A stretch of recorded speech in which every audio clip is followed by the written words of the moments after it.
Here's a bit of history for you brothers to sink your teeth into. It's entitled Early Biological War on Native Americans. Another name for Native Americans is the so-called North American Indians, which happen to be out of the tribe of Gad of the nation of Israel. Now, you've always heard us speak about how the so-called white man gave smallpox-infested blankets to the so-called North American Indians when they came over here to America. And it was part of their plan to try to wipe out the so-called North American Indian. And in this webpage I have proof of some of those wicked deeds. Now if you type in early biological war on Native Americans, you'll go right to this page right here. You'll go right to the web page. This is it right here. Now what I did was take some of the highlights into this lesson. It says bioterrorism, public health, and the law. Law 801, healthcare law seminar. Professor Verniliella R. Randall.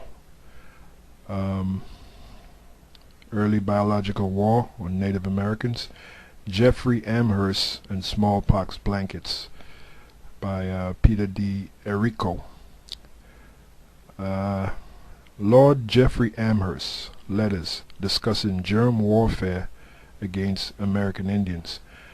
Now, one of the reasons why I'm doing this lesson is because in the next lesson I'm going to show you that part of this so-called New World Order is to bring germ warfare against you Israelites, against you tribes. Now the same way the so-called white man did it back then, the same way he's going to do it now. And that's part of that Georgia Guidestones commandment number 1 that says maintain humanity under 500 million. So back then, in this piece of history that I'm about to read, the so-called white man was trying to do away with the so-called North American Indian so they could get their land, which they eventually did, and get all their resources. But they was really trying to wipe them out. And that's what they're going to try to do again. And that's why if you go in the book of Matthew, the 24th chapter, the 7th verse, this is what Yahushua said. He said, for nation shall rise against nation. The so-called white man, his nationality is Edom. We, according to the Bible, our nationality is Israel, or Israelites. So once again, Edom trying to rise against Israel. And kingdom against kingdom, and there shall be famines and pestilences and earthquakes in divers places. All these are the beginning of sorrows. Now the word I want you to look or focus your attention on is pestilences. Now if you look that word up, this is from, I believe it's dictionary.com, or it might be the Merriam-Webster, I'm not sure. It's a still that I took. Pestilence, definition of pestilence: a contagious or infectious epidemic disease that is virulent and devastating, especially bubonic plague. And all you have to do is type in bubonic plague to get a reference to that. But that's what a pestilence is. And going back to the scripture, this is what Yahushua said would be the sign of his coming: pestilence. So what I'm doing is reaching back in history to show you that it's in the so-called white man's nature to bring a pestilence, because basically he's the instrument of destruction. Alright? That's why the Most High created him. The Most High created him to destroy. So let's go into this history here. Lord Jeffrey Amherst's letters discussing germ warfare against American Indians. Lord Jeffrey Amherst was Commanding General of British forces in North America during the final battles of the so-called French and Indian War, 1754 to 1763. Here's a picture of this devil right here. Alright, this is what he looks like. Straight up Edomite.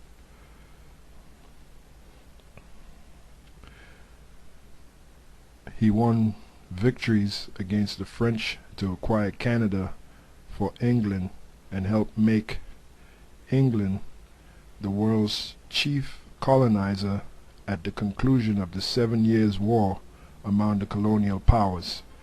Now, an example of the colonial powers, you go back to the 7 heads mentioned in Revelation, the 13th chapter. You have the Greeks, the Romans, the Germania Major, Germania Minor, the Spanish,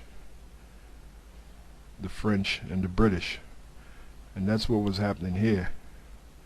Alright, you had the war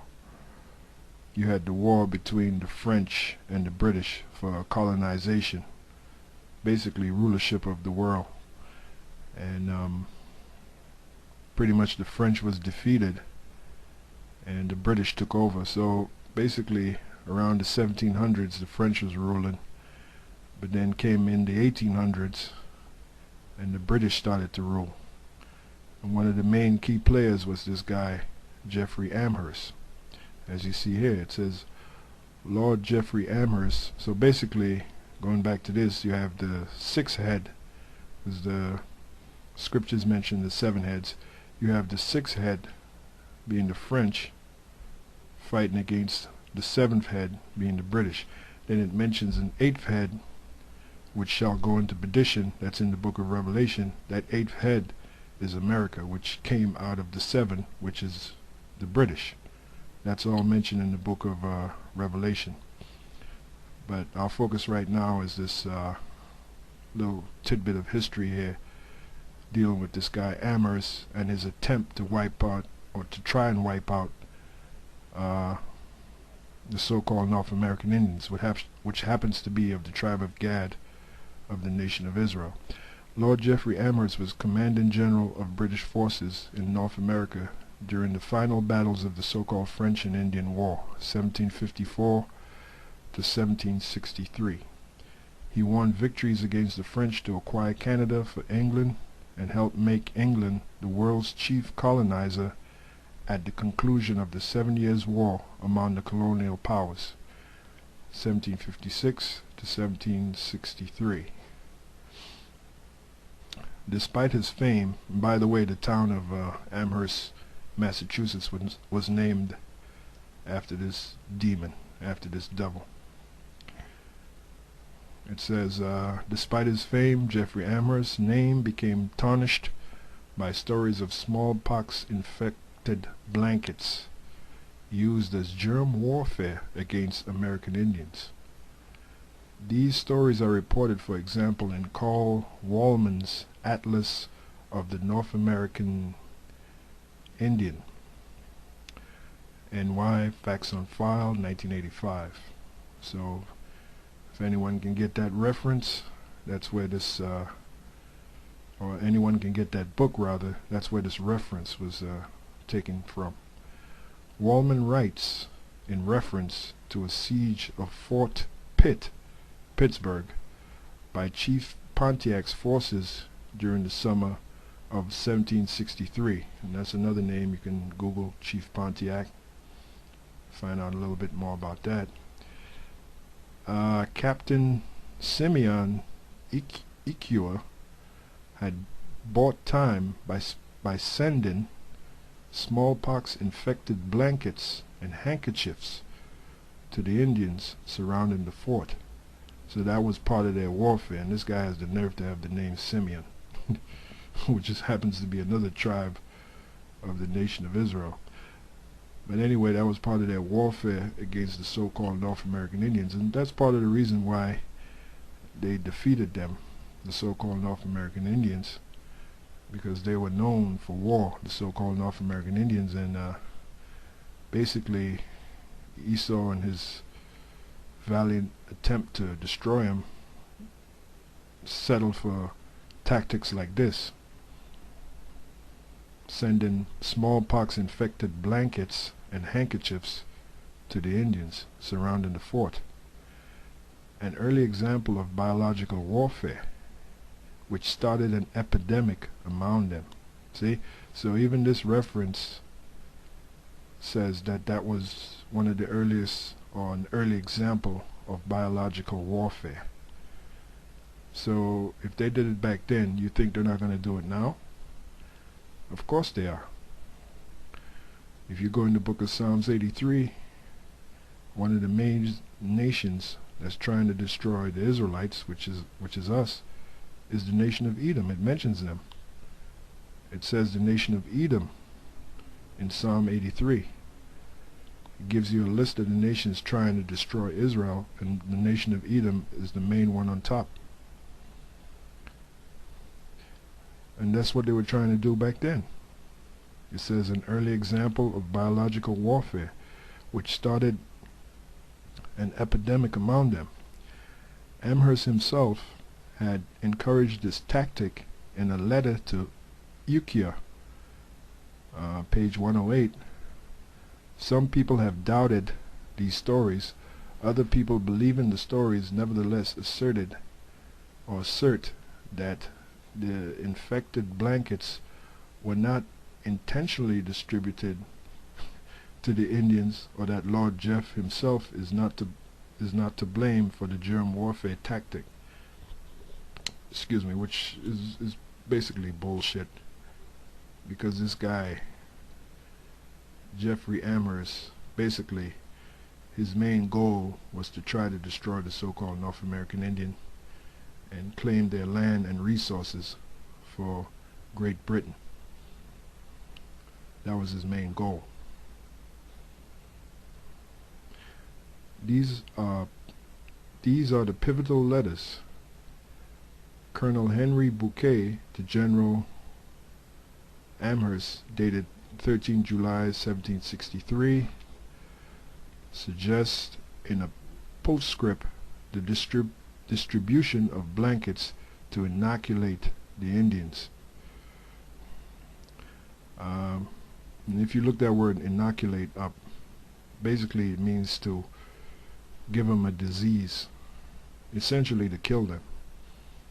And that was the main goal of the distribution, I should say, of those blankets. Amherst to Bouquet, dated 16 July 1763, approves this plan in postscript and suggests as well as to try every other method that can serve to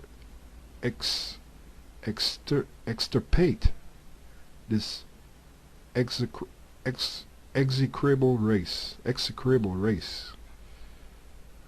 Now, extirpate, when you look that word up, it means to totally destroy, totally annihilate. And the word execrable race, the word execrable meaning undesirable, totally undesirable. And they're talking about the so-called North American Indian here. Alright, so you can look these words up, extirpate and execrable. So there's your proof. Alright, you know, something short to the point. There's proof of Esau, Edom, the so-called white man, the devil, trying to eliminate the so-called North American Indian, the tribe of Gad, with a tactic known as biological warfare. Through what? Smallpox infested blankets. And if you think they're not going to do it again with a more sophisticated form of biological warfare against you tribes, then you're sadly mistaken, because that's part of their history.